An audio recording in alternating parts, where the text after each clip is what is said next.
What's going on, world? And welcome to the Melanin Made Show with K-Lou and Shay. Hey y'all, my name is Shay, co-host of the Melanin Made Show.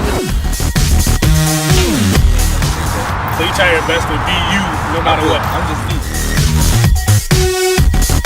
Where you've been and where you want to be 1 to 10. Where you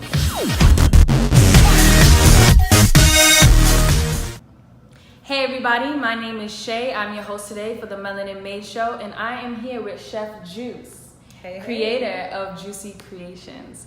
What's up, viewers, and welcome to another episode of the Melanin Made Show with K-Lou and Shay. And today I got a special person for you. This man did set up for his own interview. We have the producer, Aaron Blunt, who is another native of the 757, the Norfolk area. Shout out to everybody from Shark City. So Juicy, how and why did you start Juicy Creations? Well, Shay, thank you for having me, first of all. Thank you for being here. Such an honor. But, so yes, how? How did I start? Honestly, it's just always been something that I was kind of dipping and dabbing in. And I honestly could not stay in college. So it's like, let's try culinary school. And literally from there, it just took off. Wow. So how long has it been since you've had this brand? 6 years. Wow. Right. It's weird to even say it. So first year you started off like, what was going through your head? Were you down packed, confident, rolling, or were you just like, you had a mentor teaching you, or you just went like full force? I would say my mentor was my mom. Like, she had a catering company, by default. I was forced to help her, but it worked out. It was just something that I picked up really well, and it was good. So all the things that I was doing in culinary school, I had already done. What would you say got you into this business? Like, what made you want to start Dub Media? So what got me started was a friend of mine, Mike Ferb. He goes by Godly King. He's an artist. He makes music. He had a video for an old song. It's up on YouTube. I'll hook y'all up with the link. And a good friend of ours, Kat, shot the video. She does a lot of things as well. She's fashion, clothing line, pictures as well. But she shot the video. I was in it. A lot of our friends were in it as well. And when she gave us the video back, I just couldn't help but think, what would I have done if I was shooting the video? And I wanted to give it a shot. So I ended up buying a camera with some money that I had off to the side. It was a Nikon D3200, and I hit Ferb up. I said, hey man, I got a camera. I'm willing to shoot all your videos for free, and he was with it. He trusted me to shoot his videos, and from there I just started shooting, and I'm here where I'm at now.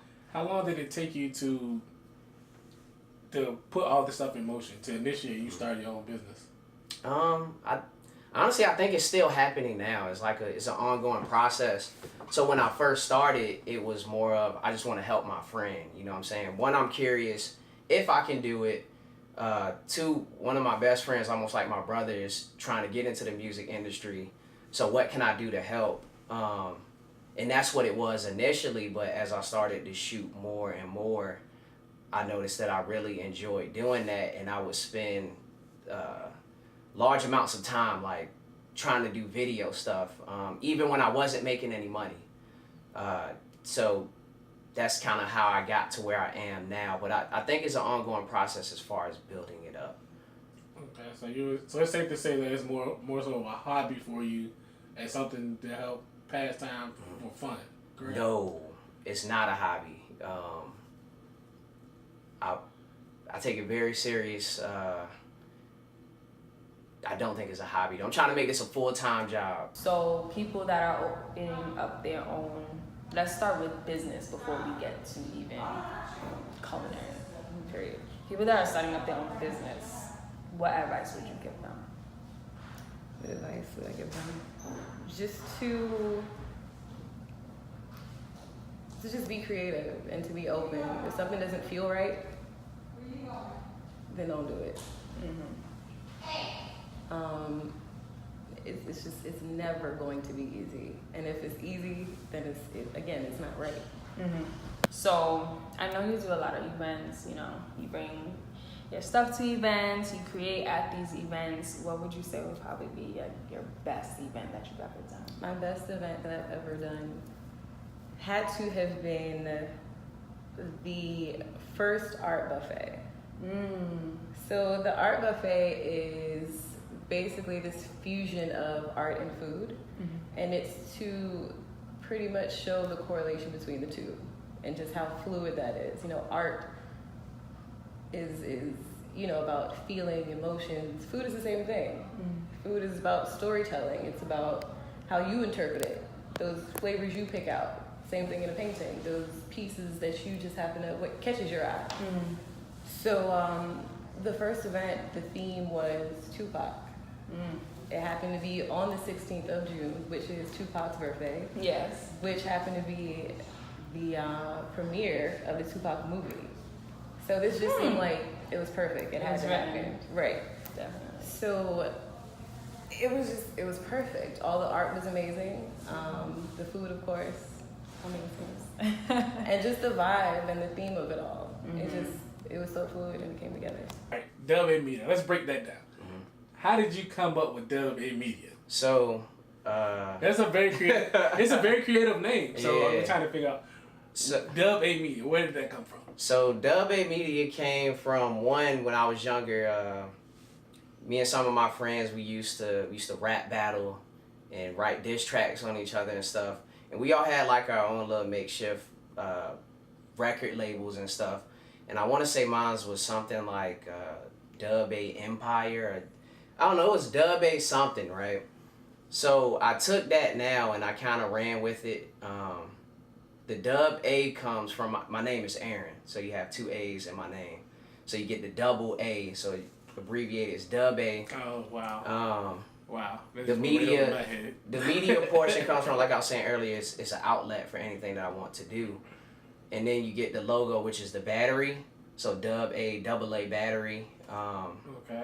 And what that symbolizes is you have a song, which is the audio, but the battery is what, the visuals is what charges the song and takes it to the next level. So it's got a lot of different meanings, but that's kind of what it is. Is there anybody that you want to pay homage to, that you want to give a thank you to right now for everything that you've learned, everything that you're learning in this stage, whether it's life or within your craft? I would definitely say there are 3 people that I would pay homage to, and those would be my grandmother, my grandfather, and my mom. My grandparents, just for setting that standard and being that base.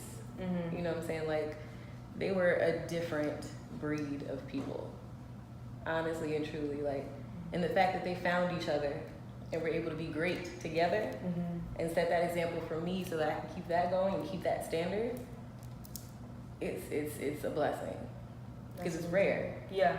Unfortunately, it just does not happen that way, especially because of where we're from.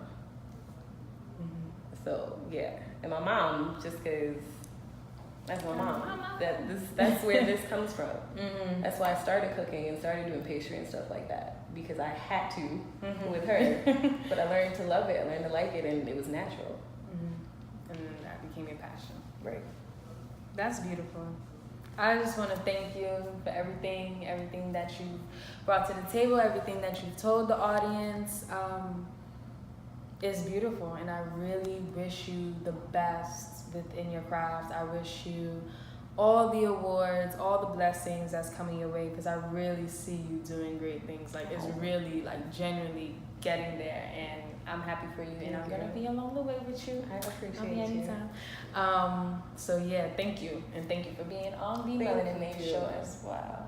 Thank you. Is there any shout-outs you want to give to people out there? Yeah, so... I feel like you about to say a lot of people. So look, man. I'm from Norfolk, so you know I'm about to go in. If I forget you, my bad. But shout out everybody. You know who you are. But let me just go down the list right now. So shout out my boy Kev, K-Lou. Been my homie since Virginia State. We used to have crunk battles in the dorm room. Shout out Scales. Shout out Ferg, a Godly King. Y'all check out some of his music. You can find him on social media under A Godly King. His SoundCloud's A Godly King.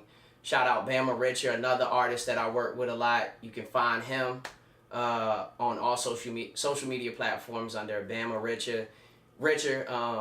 He also made this hat. 3 hours later. So shout out to my wife Crystal. You know, I could go all day because I got so many names. We don't have that kind of time. So I'm gonna cut it there. But shout out to everybody else who's been a part of the process. All my old heads, anybody who's been supporting me, and also anybody who's trusted me to shoot their video as well. So shout out to all of y'all and everyone on that's following Melanin Made. Thank y'all for checking out this interview too. All right. Being that you said that, Melanin Made is for strong individuals, entrepreneurs that are really trying to make a name for themselves and their brand. Is it safe to say that you're Melanin Made? Definitely Melanin Made, man. All right, y'all heard it here first. I'm here with Mr. Aaron Blunt. Thanks for tuning in to another episode of the Melanin Made Show. And stay tuned for the next episode because we got somebody else that can help you out. This is K. Lou. Peace out.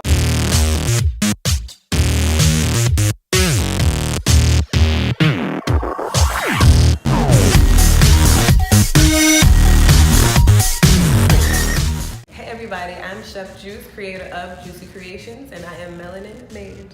I'm Aaron Blunt. I'm a videographer for Dub A Media. Today I'm on set with Melanin Made. If you want to check out my work, it's on any social media platform under Dub A Media, and I'm 100% Melanin Made.